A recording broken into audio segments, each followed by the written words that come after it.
So, why is having a local community for wargaming so important? And if you don't have one, how do you start one? That's what we're going to answer on today's show. My name is Tanya, otherwise known as the War Mistress. I've painted some minis, I've played some games, and I'm on a mission to be nice and roll dice. We're back for another episode of Be Nice and Roll Dice, and I'm here today with Bam. How are you doing, Bam? Good. How are you doing today? I am excellent. I'm so happy to have you here. And for people who may not know what it is that you do, why don't you just explain what you do and who you are to the listeners? Okay. It's complicated. I do a few things.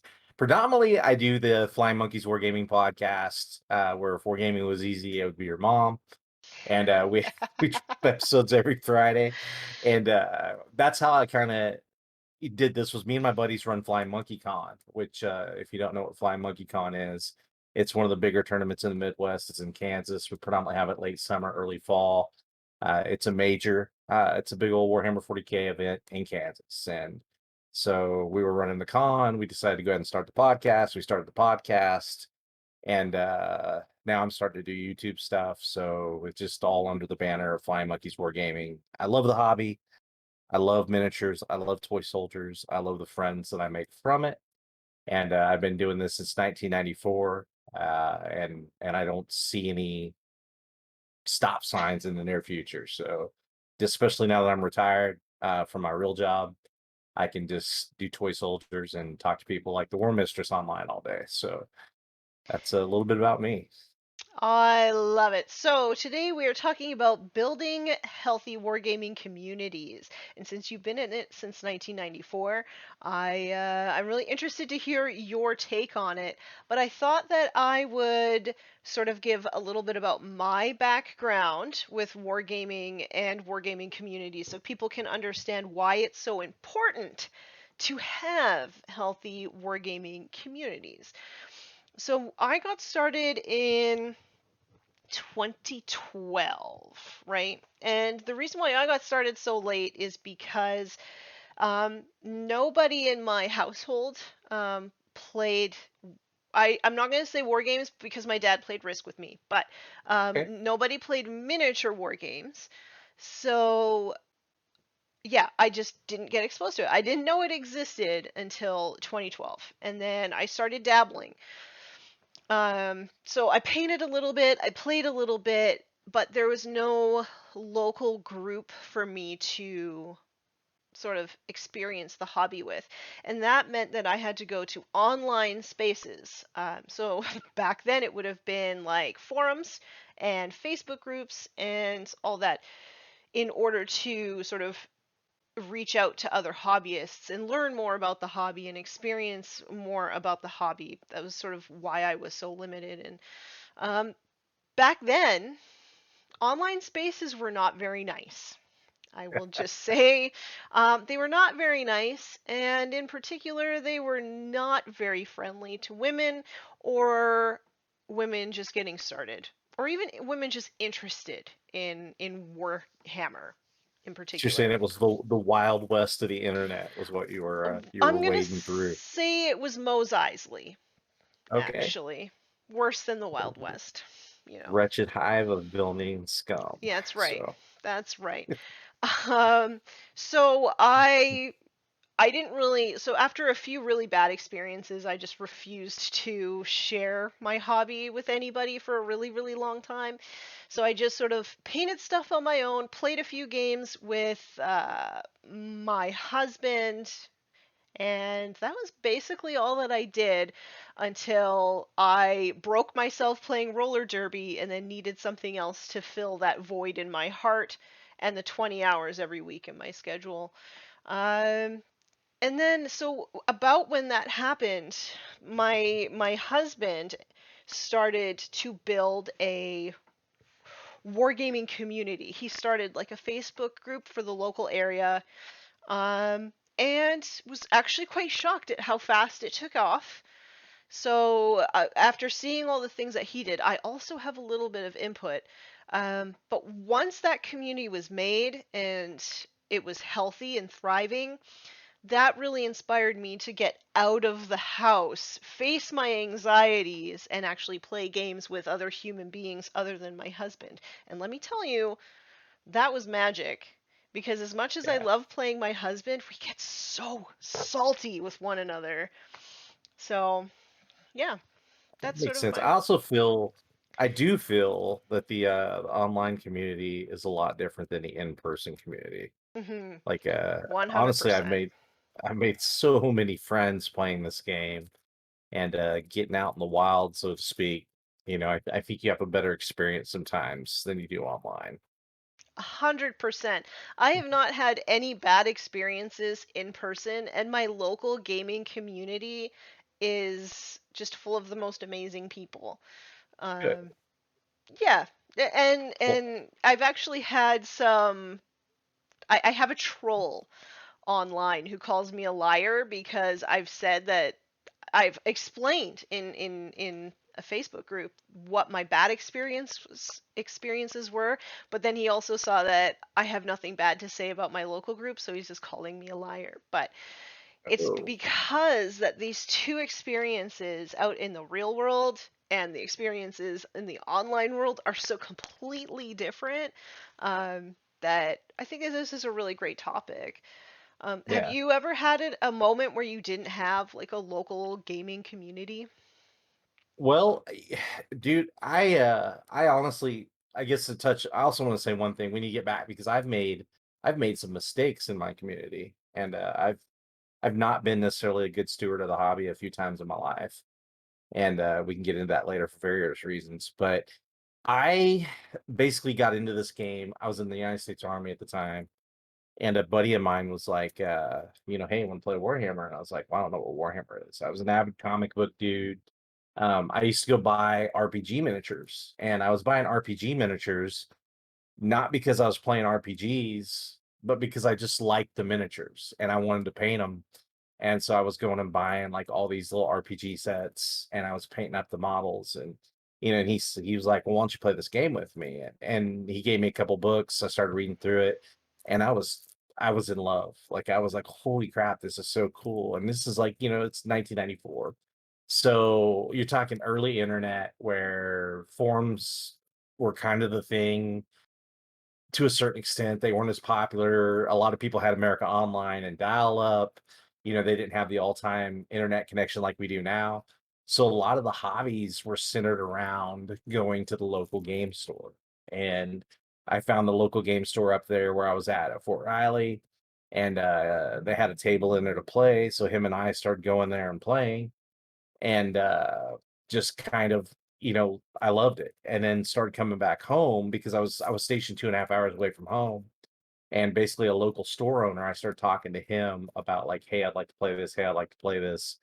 And they cracked open the Necromunda box set, painted it up, put it out for a demo, and people really loved it. And so the next thing I know, he's ordering in Games Workshop stuff.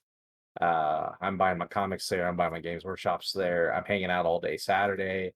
And next thing you know, we're all playing, Blood Bowl, Warhammer, Warhammer Fantasy, the whole 9 yards of things. And so the community kind of just sprung up over like the friendly local gaming store in Wichita. And it's evolved over the years.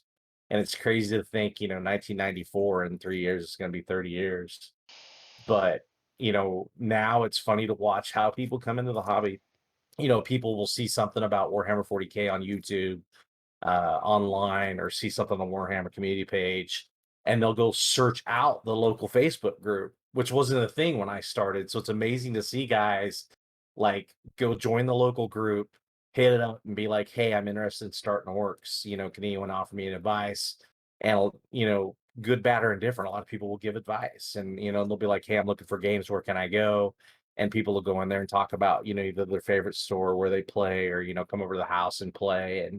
And it's crazy to see that the community evolved from stumbling into a game store, hanging out, loitering, and hoping someone shows up with something, to like now I can just go post right now if I wanted to when I'm off this video with you. I could go catch a game pretty easy at the local game store. And Hmm. it's neat to see that evolution. And I don't know if I answered your question, but I sure rambled a lot. So, yeah, yeah, No, I think that you answered that question pretty good. yeah, So for me, I think that a local community is really important in today's day and age because it can draw people in a way that online spaces cannot. Um, right, at the end of the day, this game is one that you play with real, like, flesh and blood people. And that's why I think that having a local community with a space online for the locals to communicate is really, really important.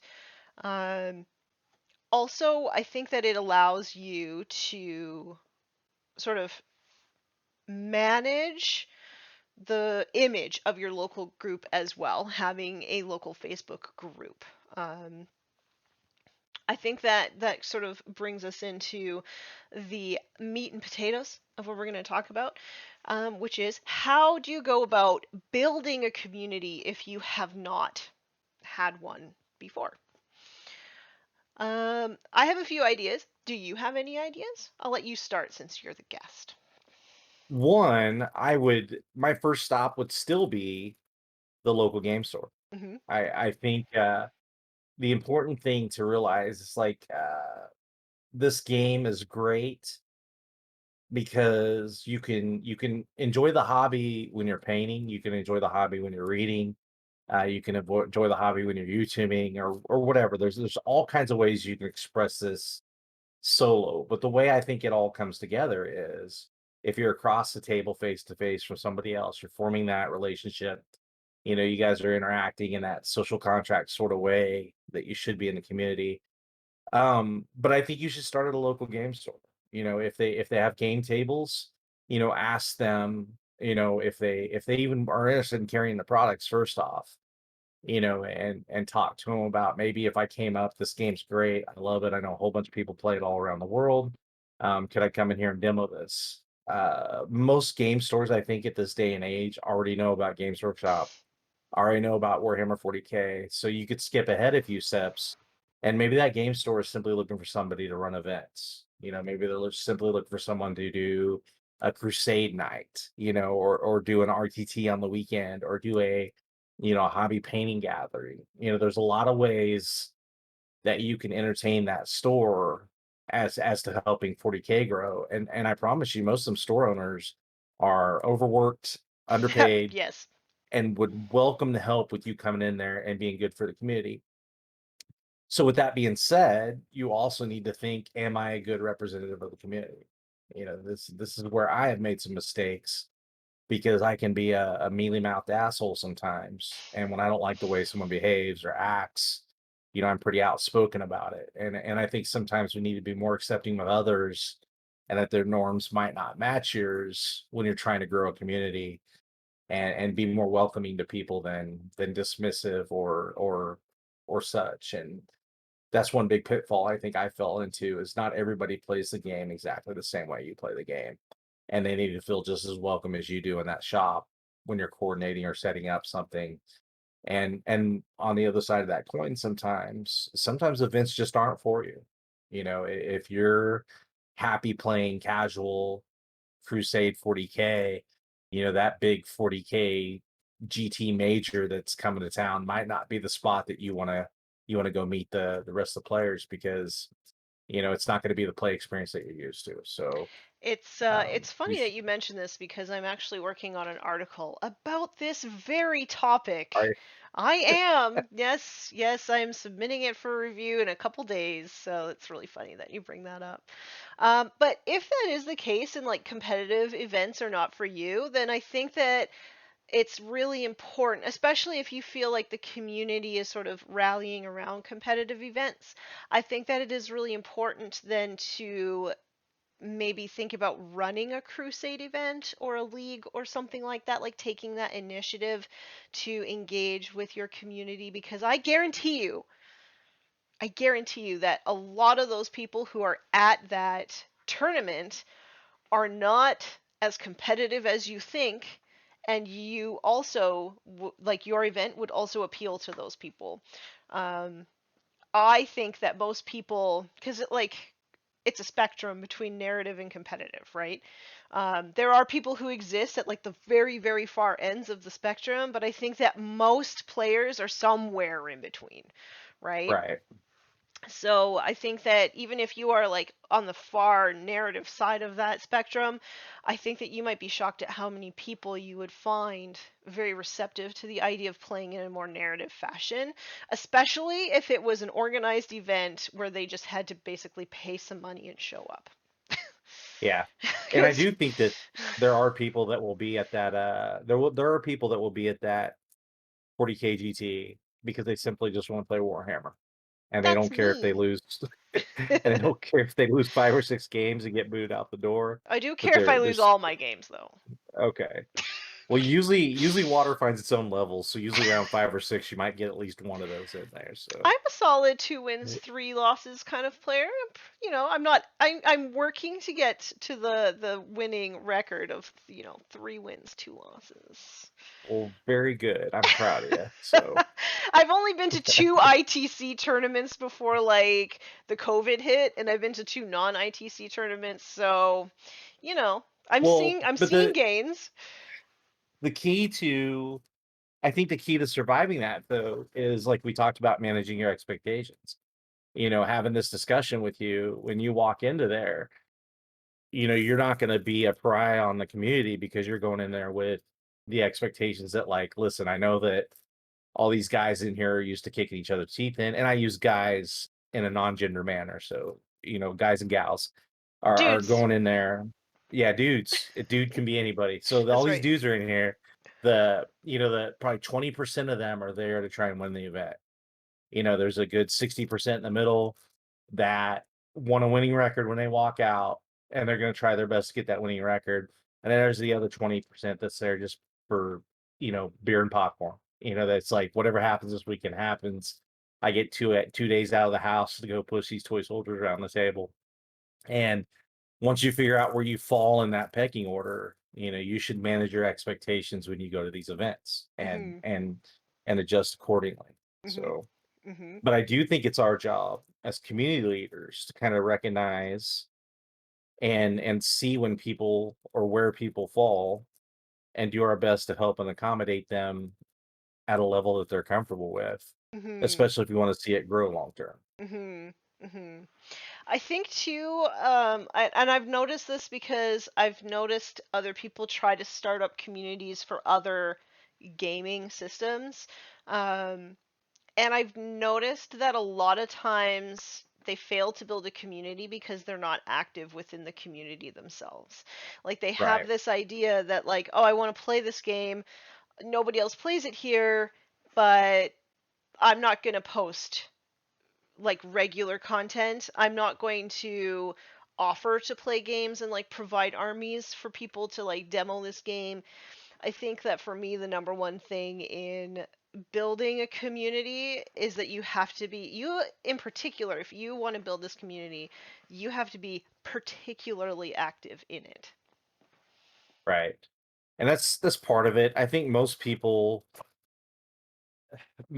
can for the most they can tell if somebody's not invested in something.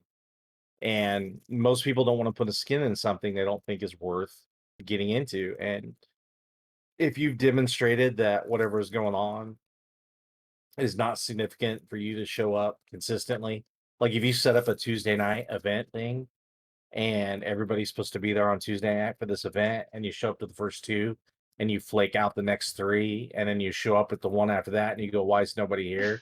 It's your own damn fault. Mhm. And so you have to be consistent. You have to be the one out there showing the behaviors that you want to see reflected in the groups, and have them, basically mirror or mimic the same thing. And if you're not willing to do that yourself, you're not a good community builder. It's just not for you. Mhm. Mhm. And part of being very active in your community is actively encouraging others as well. It is. Engaging with people, and if new players come into your group, making sure that you're welcoming them first, so that they don't have to necessarily take those first steps. Um, I also And think that it's really important that if somebody brings a spouse or family member along, that you make sure that you're also greeting that person as well, even if they have no interest um, in playing the game. they might be It's the decision maker in that pairing. So, yeah, yeah, you never know. And also like that might be a relationship that starts in the future, but you might never know if you ignore that person or don't at least go over and say, "Hi, this is my hobby. Would you like to know yeah. more?" I also think that this, and we're randomly all over here, but I also think that sometimes if you're not suited for something, there's nothing wrong with maybe finding somebody who is. Mhm. If you're not the competitive person and you don't enjoy narrative play or you don't enjoy crusade play, but you see it as an opportunity to grow the community because a lot of people are asking about it or talking about it or hitting you up, go find someone that is, Mhm. and point those people in that direction, and let them still find the way to play the game that they want to play the game, because again, like I said, not everybody has to play the game like you. And I've done that a few times with, I don't like casual events. I don't like playing events where, I'm naming all my dudes, and I've got an extensive backstory for every three models that are Oh, on there, and I you played know I played guard. If I named them all and had a yeah, relationship with them all, I would have a really hard time pulling them off the table, and you don't want that when you play guard. yeah, there are Everything's dudes out there that do expendable. that. Yeah. But, I guess to illustrate the point though, like if there are guys that are looking for that type of an environment and you know somebody that can create that environment better than you and you're not the one capable of doing it, facilitate it. Mhm. Maybe you can attend and just be there to help with anything, even though you're not good at it. But maybe put that in somebody else's hands and let them see where they can go with it too, because you never know what'll happen. Someone might start out as a crusade or a narrative player and go do that for a while and then be like, well, I wonder what all these competitive guys are up to. And then next thing you know, they're at the competitive event because they've really found out they enjoy that kind of thing. Now that they know the game, they're comfortable with it. They're wanting to put themselves out there and maybe try and win some stuff. So Mhm. you never know what's going to wind up someday. Anybody who's planning on building a community around just themselves without with yeah, that look on your face, like without your support network at all. Oh, yeah, I feel like you're just setting yourself up to fail. Like you need to You are. surround yourself with passionate people who have skill sets that are complementary but different than yours. Like you said, some you need to have your narrative person, you need to have your painter, you need to have your competitive person, you need to have probably somebody who's a really good administrator. Like you need to have a group of people in order to build this community. And maybe it starts with just you, but as soon as you find those people who are that have that passion, like you need to bring them in and be like, "Hey, do you want to help me with this?" And anybody who does express an interest in building community with you, you need to facilitate those people and maybe buy them a beer. Absolutely. Absolutely. uh, But yeah. also, it's tough. It's not easy. You're gonna have a lot of people that will, get started into something and drop off, or the thing I notice with a lot of people is, when you're in your 30s, a lot of people tend to be stable enough financially that they can enjoy hobby things like Warhammer, but they also are at the point in their life where they want to do things like have children. And so like you'll have some people that will come and they'll be hot and heavy into something and then they'll realize that they're gonna, have children and they'll drop off for a while. And so you feel like there's, a void that you have to go figure out or fill. And, so people come in and out of the hobby for different reasons. And if you don't have, different people that can do different things and fill multiple roles, when those people drop in and out, there could be a lull, there could be a place for it to die. And I think you have to be proactive in keeping it going and being wary of those things and mindful of those things and seeing when those deficiencies or when those things are in the road for you. Yeah, I'm in my 30s right now, and like I used to play roller derby, and I was the president of my league for a number of years. And part of me did it because everybody else had kids, and kids are not in the equation for me. So basically, I knew that if anybody was going to keep the league running, that it was going to have to be me because I was the childless one. So I mean, I'm not going to put any pressure on the childless ones out there, but if you know you have a little bit of extra more time than everybody else around you, you may want to like maybe just donate a little bit more just to keep things running a little bit better. Um, I mean, Yeah, maybe it's a martyr complex, but I don't know. I like the opportunity to play. So that's why for me, I'm willing to work a little bit harder at things. My husband has run tournaments before, and he doesn't play in them because he doesn't like to play competitively. So I go in with him and I help set up and make it a little bit easier on him in the hopes that he will run more of them. So. but again, you never know what's going to come from that. So just by the nature of you showing up at these events, and even just helping with setup, you can talk to people, you can establish relationships. You both have the same mutual interest of Warhammer. Mhm. So you already got something in common. It's just a little bit different. It's like being if you're car people, being a Ford guy versus a Chevy guy. Mhm. Mhm. You both like cars. Find something in the middle and like it. Yes. Um, So that sort of brings me to another idea is I think that communities have to be owned by everybody in them. So everybody has to take ownership of the, you look like you just lost a bit. I had a head that fell down, Oh no. and we're on the struggle bus now. Oh So no. Anyway, I'm gonna keep talking to you while you search for that. I can hear you through the headphones. Okay. So I will interact as I do my other work. I think we've all been where you are right now. So, Oh, and then like the laws of physics do not apply on a carpet. no, no. It's usually our carpets are the same shade. That's the bit that we've lost. Well, in the bounce, it's like, how did that bounce 6 foot away? Yeah. It Okay. doesn't get the velocity or the weight or the heft to do that, and yet it does. All right, I'm shutting up. Okay, so ownership of your community. So even if you don't consider yourself like a quote community builder or community leader, it's still important for you to take ownership of your communities. And what does this mean? It means that you are making sure that everybody feels welcome. You're supporting people in their hobby journeys if you can. You are recognizing your own skills and talents, and you are using them to further your local community as well. Um, and at this moment in time, I just want to say that if you go to events, tournaments, or crusade events, like whatever it is, I strongly, strongly encourage you to reach out to your tournament organizers and ask if you can, maybe help with setup or takedown, or if they, might need a hand with something. Even if you only have like 10 minutes that you can offer, sometimes that 10 minutes can really help out a tournament organizer and make the event a lot nicer for everybody, including yourself. So that might be something to consider as well. Have you ever run a tournament before, Bam?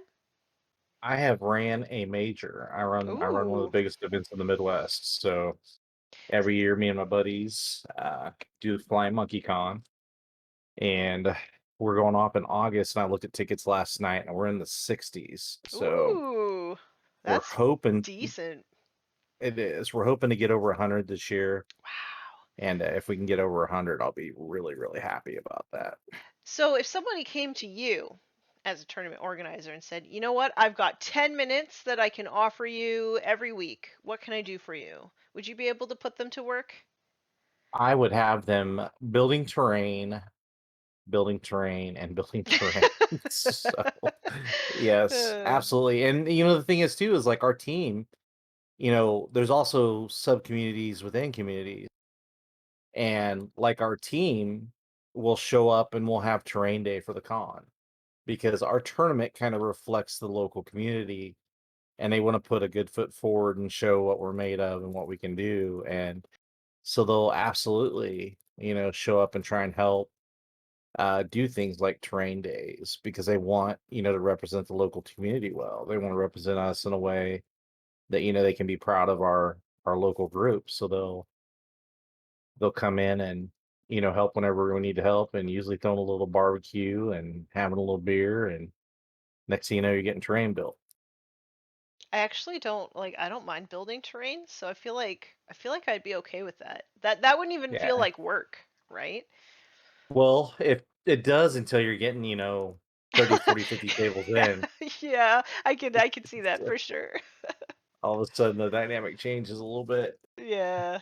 Uh, that's But so yeah, funny. that's the thing is like, a lot of events always need volunteers. And we do things like the we have a few guys in our community who are really good painters, and I try to lean on them for resources as far as like I need painting judges. So, we're going to put together this event, whether it be narrative, whether it be competition oriented, whatever. I'm going to put this event together and I need someone to come in and judge painting.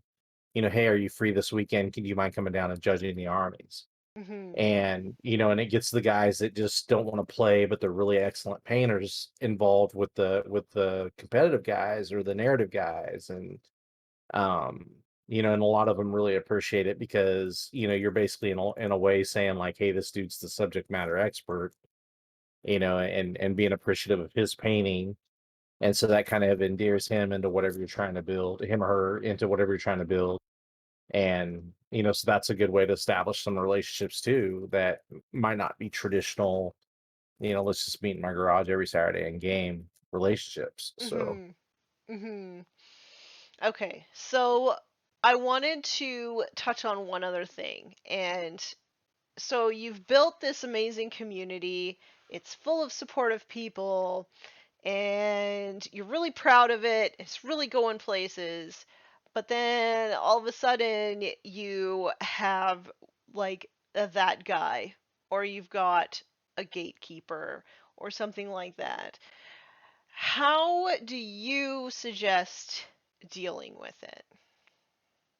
so I think there, and this is to be honest, there have been times that I've been that guy or my buddies have been that guy, and people I've known have been that guy. I think you have to be upfront about what you expect and what the behavior is.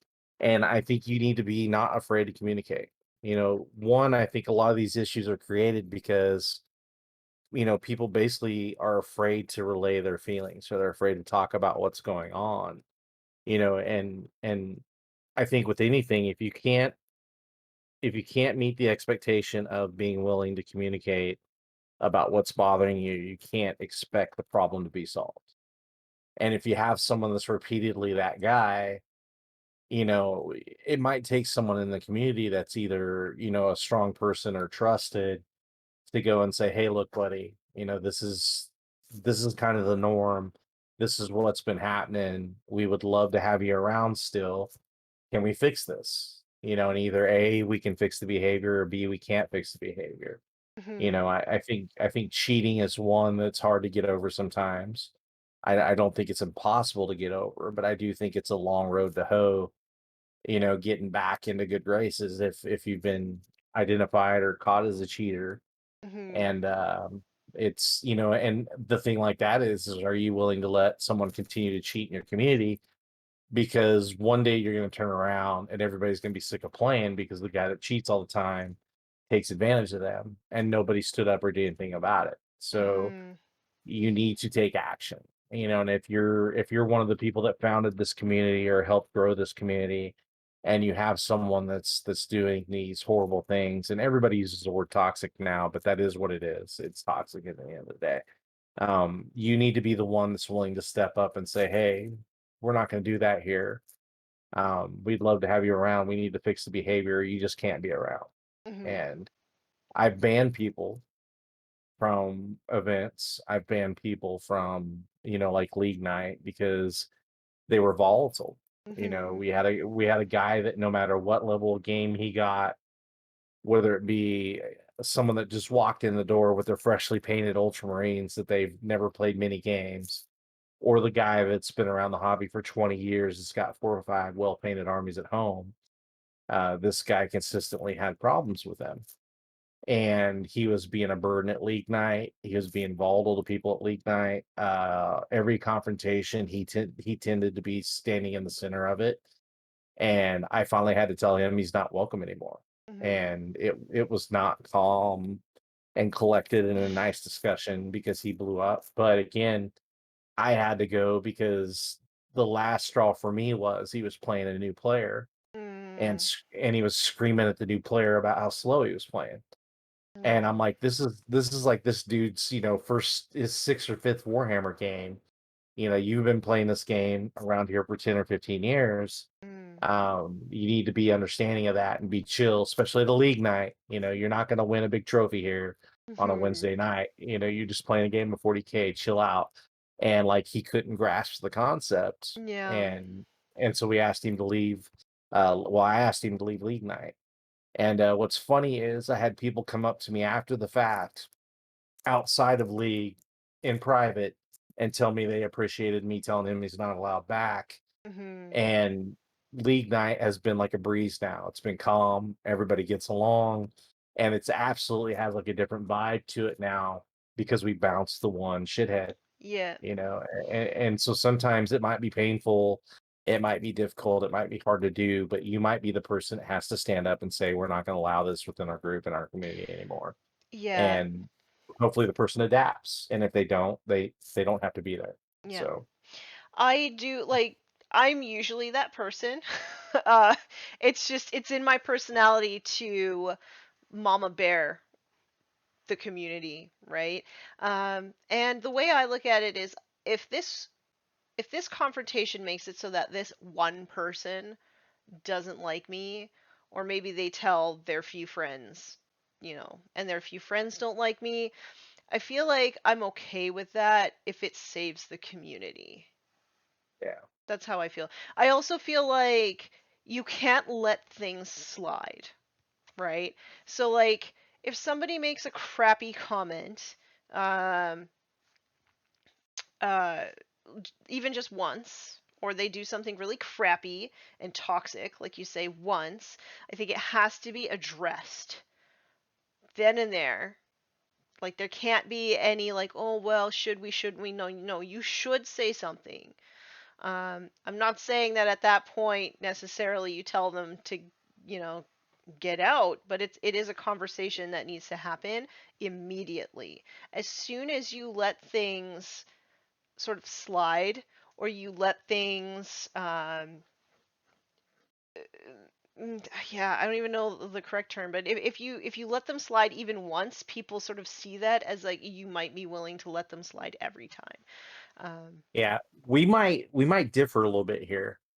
And I'll tell you why we differ here. okay. And probably some of it is more than how I'm put together versus maybe how you're put together. Okay. So I come from a long line of Irish folk that have horrible tempers.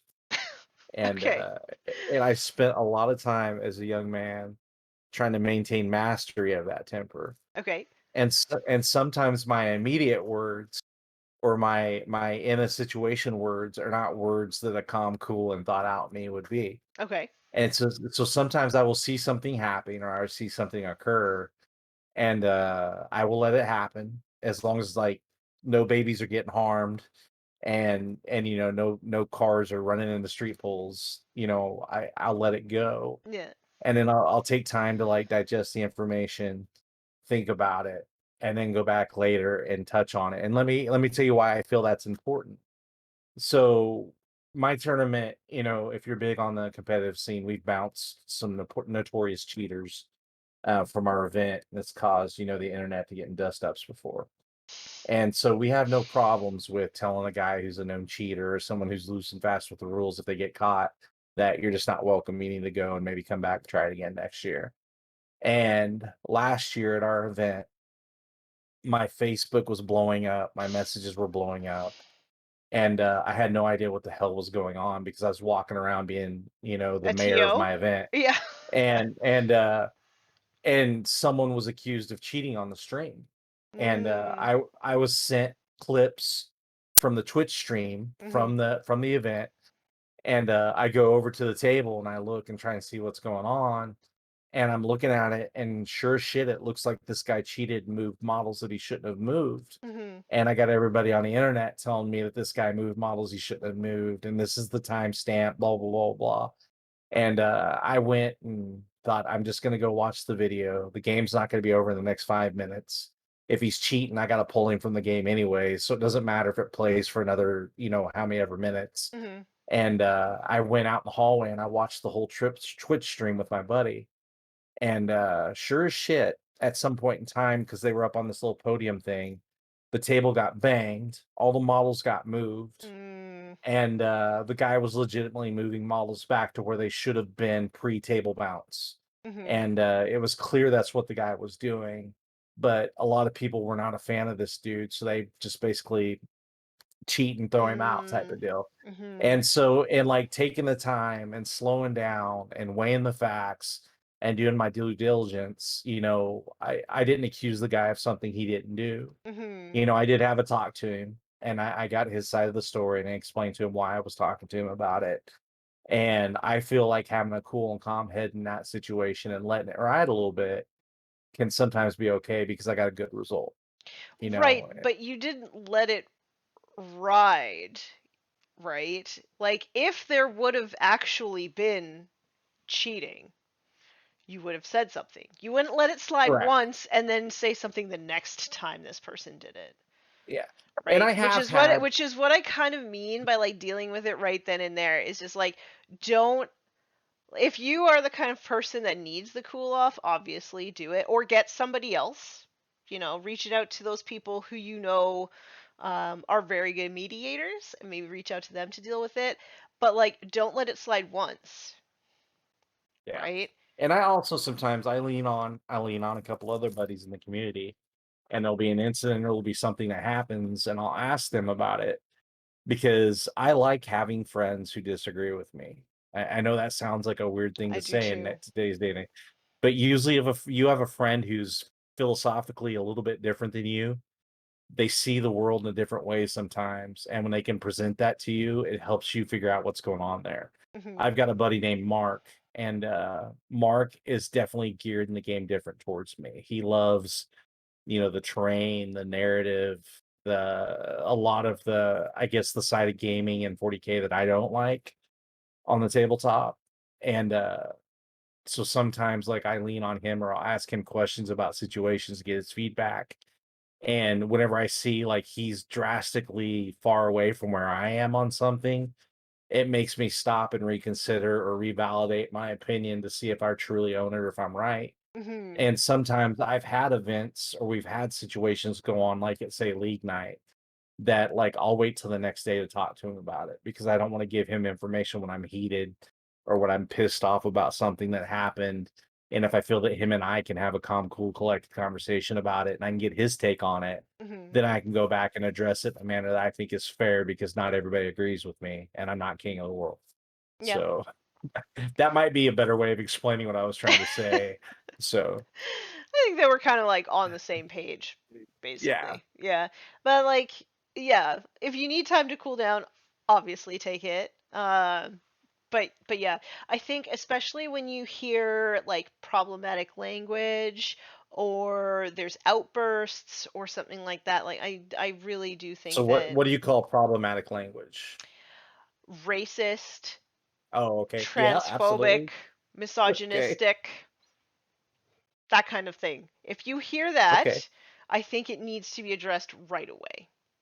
That's fair. Right? Like because and here's the thing, and this is what I have actually heard before is people say, "Oh, I'm talking to a friend at my table." It's like, "Yes, you are maybe talking to your friend at your table and that person is okay with it, but if you are out at a game store or at a tournament, you are part of the community, right? You cannot use that language because it looks bad on your community. Whatever you want to do in your own house is fine, but you don't know who's around you at the game store, at a tournament, or anything like that. So in those cases, even if it is, quote, joking, which a lot of the times I question that, even if it is, it still needs to be addressed right away. Yeah, Obviously, from a cool, calm, and collected standpoint, but yes, it needs to be addressed, I think. yeah. Well, I was gonna say I hear F bombs and S bombs quite frequently, and Oh, I'm I'm I'm the probably worst for I'm about to that. say I'm probably one of the biggest offenders of it. So that's why I was wondering where you stood on problematic language, because some people would call that problematic, and I call it expressing myself. So My dad was a trucker, okay? okay, I can't turn it off. Like I do pretty okay on this whole like content creation thing, but I can't control it all the time. But no, like any sort of language that like draws attention to or judges somebody's like race, gender, nationality, religion, anything like that. No, that to me is problematic, and it doesn't have any place in a game store or in a community gaming environment. right. Yeah. And I do think, again, I think by somebody speaking up, it's you basically you let someone know that that's not acceptable. Hmm. And if you keep your mouth shut sometimes, nothing works in absolutes, but I think sometimes silence can in sense be a condonement of behaviors. Hmm. And again, I don't think that conversation has to happen right there sometimes, because sometimes too, ignorance, ignorance is only ignorance until it's explained sometimes. And Yeah. I think sometimes when egos and the way people deal with things, some people look at respect in a really big way, and if you can pull them aside privately later and have a conversation with them about something they did, they might be more receptive to the message as opposed to being called out publicly in front of everybody. So sometimes I try Maybe. to watch that and read people. Well, I we don't have to agree. I just I think um, sometimes people when you talk to them privately and explain what's going on, and you save them the big hit to their ego, or you save them the big hit to their pride in front of their buddies, um, they can take the message a little bit better, and they see that you took care and concern to kind of look out for their feelings a little bit. So it's maybe. I can only say from my experience, because I've only had to call out gaming buddies before. Um, and yeah, I think in general it went really well. I had a friend who is still a friend who's just misguided make a racist comment at the table while we were playing a two-on-two Age of Sigmar game, and every single person at that table looked up and said, "Are you serious?" Like, and he did the thing. He's like, "Oh, I'm just joking. I'm just joking." And it was at a busy game store, right? And we're like, first off, it's not a cool joke, but second off, like, look where you are right now. Like, how many of these people in this room could have that kind of heritage? You know, even if it's just a joke, it's an insensitive joke. Um, and in general, I don't like jokes like that ever. And ever since all of us sort of like stepped up and said like that's not cool, he hasn't done it again. So, and we continued on with our game and had a great time. I do think racist language is something you probably say like, "Hey, stop." Any kind of phobic language, I can Hmm. I can understand that. But Hmm. I do think sometimes people just don't realize what comes out of the damn mouth. I I I, I a mean, 100%, 100%. Do I think that my friend is like an active racist? No, I don't. Do I think that he is misguided in his sense of humor and what he thinks is funny? 100% I do. Um, so yeah, do I feel okay in calling that out? 110% I do. And it did lead to positive change in our hobby community and in that individual in particular. Like, and he even said, he's like, I didn't even realize that that might have been offensive to anybody in this yeah. room, right? So And I've got buddies that I know, when I was growing up, language now is not what language was when I was a kid.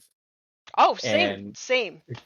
and uh and I hear stuff on occasion that I know did not have bad intentions, that was acceptable when I was a kid. It's just not acceptable now. Hmm. And I think sometimes people need that conversation to be reminded, like, hey, that's we don't use those words anymore, man. It's Hmm. it's not cool anymore. And most people I found are cool, and I don't think there's an epidemic or a huge problem with it within the community, myself. But It's yeah, literally the only time that I've ever had to have this conversation. I've not heard anything else in my local gaming communities about anything like this kind of language. Um, but I sure as shit am not gonna let it slide. No yeah. siree. Well, good. You should not. Yeah, because I do think it's really important to make sure that everybody feels welcome, and it is really cool. In general, I'm just gonna like toot our horn, but I think in general my gaming community is extremely like welcoming, understanding, and in some ways very diverse, right? I am not the only woman in my local gaming community, and I live in a town of like less than 60,000. Um, Oh my. I live in a very small town. Um,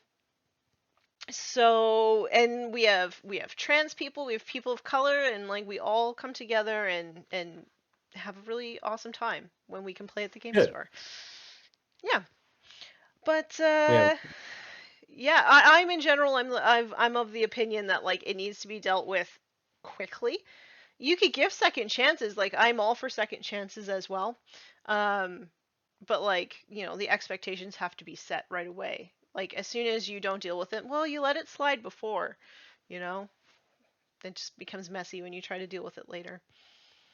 well, maybe I'll call what I do immediately, but with a 48-hour cool off. How's I that? I like it. I like it. You deal with it eventually. You don't give them a Yeah, chance to do a second round, right? pretty much. Yeah. Pretty much.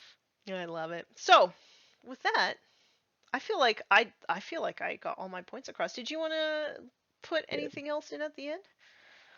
I think I think part of it, the keys to building a community, um, really, work with your game store. I promise you they want the business. And if you're willing to go in there and help them grow in a way and get a community in there that's going to spend dollars, they will help you out. And I own a game store, which I know we didn't get into. It's a whole nother can of worms. But I have guys that will come run tournaments, and I'm appreciative of them and their time and them wanting to grow communities. But like anything in life, if you can't learn to communicate, it's going to be a hurdle. So communicate, communicate, communicate. Find resources. And also, one thing we didn't talk about is hit up people in other areas. See what worked for them, because if you can reach outside of your area, your immediate community, where everybody might have exhausted this certain set of ideals, and you see this other place over here found this great way to innovate, they might key you up to something that just you didn't even think about and your group didn't even think about. And now all of a sudden you have extra resources other way. And then you've developed a relationship with that community. And so whenever you want to run a tournament in your area, they'll come. When they run one in theirs, you go. Mm-hmm. And now all of a sudden you've grown your community outside the local region. So um it's all trial by error. It's all communicating and being able to shift on the fly. But if you're willing to be consistent, you're willing to stick to it, and you're willing to grind it, just like anything, you'll be successful with it. And if not, it's not going to happen. I agree with that. I think Good. that's a great place to leave it. Well, we'll leave it there, and I'll shut up. This is great fun. We'll have to have you back at some point in the future. Maybe we'll talk about game stores. Definitely, I'm down for that too. I got a lot of rants I will gladly give you. So, Awesome. Thank you so much for coming on the show today, Bam. all right, thank you. All right, folks, that's the show. But I want to know, have you ever tried to make a local gaming community? How did it go for you? Let me know in the comments down below. And while you're there, make sure to like, comment, subscribe, hit the bell, do all that stuff because it really helps the channel out a lot. I stream twice a week on Twitch. I also do the morning shows, Just Put Paint on It with Scarcast, Tuesday through Friday. I co-host Forge the Narrative. I write articles for Goonhammer, and I do daily updates to Instagram, so make sure that you follow me in all of those places.